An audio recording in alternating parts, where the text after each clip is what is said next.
while we're talking about factoring, one of the main things that we're going to see in this section is that if we have a sum of cubes, meaning we have two terms, we have a binomial, one of the terms is a perfect cube and the other term is a perfect cube, and whether you're adding them and subtracting them, it's going to be able to be factored in a special way.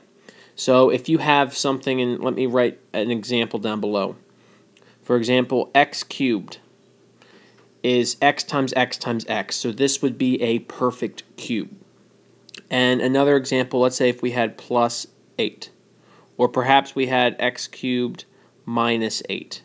When we have a binomial, meaning two terms, and both of those terms are perfect cubes, then it's going to factor in a special way. So in this particular case here where we have x cubed and 8, we would have to figure out, well, what is being cubed? What is our a, what is our b? And if we can figure out what's being cubed in both of those terms, we're going to be able to factor it into a binomial times a trinomial. So in this particular case here, and I'm going to go over it in more depth, our a would be our a would be x, and our b would be equal to 2. And the reason why is x cubed gives me my first term, and 2 cubed gives me 8. So we're looking to find out what we would put in for a to get x cubed and what we would put in for b to get 8. And in this particular case, we get x and 2. Now, it's going to factor into a binomial here, a binomial times a trinomial. And particularly, these two formulas are things that you're going to have to memorize.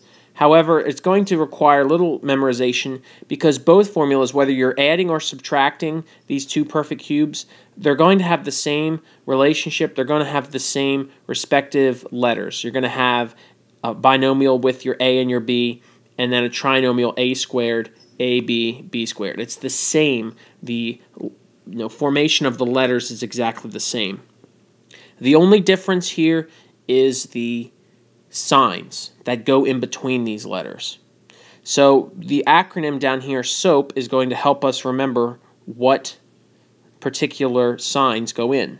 So the S in SOAP stands for same, the O stands for opposite, and the AP stands for always positive. And this is telling us the signs that go in for these particular formulas. So when we're talking about the sum of squares, or excuse me, sum of cubes, the first sign is going to be the same, meaning we have the sum, so we're going to have the same, we're going to have an addition sign. The second sign will be opposite of what we just had, so opposite of addition is subtraction. And the last one is always positive, so it's always positive. For the difference of cubes, the first sign in this binomial is the same as what we started with, so subtraction. Then opposite of that, which is addition, and the last one is always positive. So these are the two formulas that we are given for the sum of cubes and the difference of cubes. So maybe I'll just complete. If we had x cubed, let me do an example down here, x cubed plus 8. We already saw that my a in this case would be equal to x because, what are we putting in here for a once we cube it? Well, x. We're taking the cube root. And my b would be equal to 2.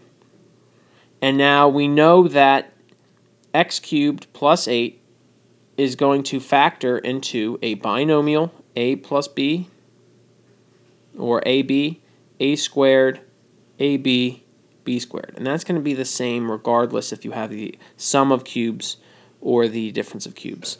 And for SOAP, using the acronym, same sign, opposite sign, always positive. And now we just plug these values in. So my a in this case, if we just rewrite this line here, x cubed plus 8, a plus b would be x plus 2. Anywhere I see an a, I'm going to plug x in its place. Anywhere I see a b, I'll plug 2 there. A squared is just x squared. minus a times b is minus 2x plus b squared. So if we had 2 squared, that would be 4. And now this is my answer right here. X cubed plus 8 factors into x plus 2, that binomial, times the trinomial x squared minus 2x plus 4. And you can see that if you were to multiply this out, if you were to distribute x to all these terms, and then distribute 2 to all these terms, if you were to multiply this out, you're going to be left with what you started with, x cubed plus 8.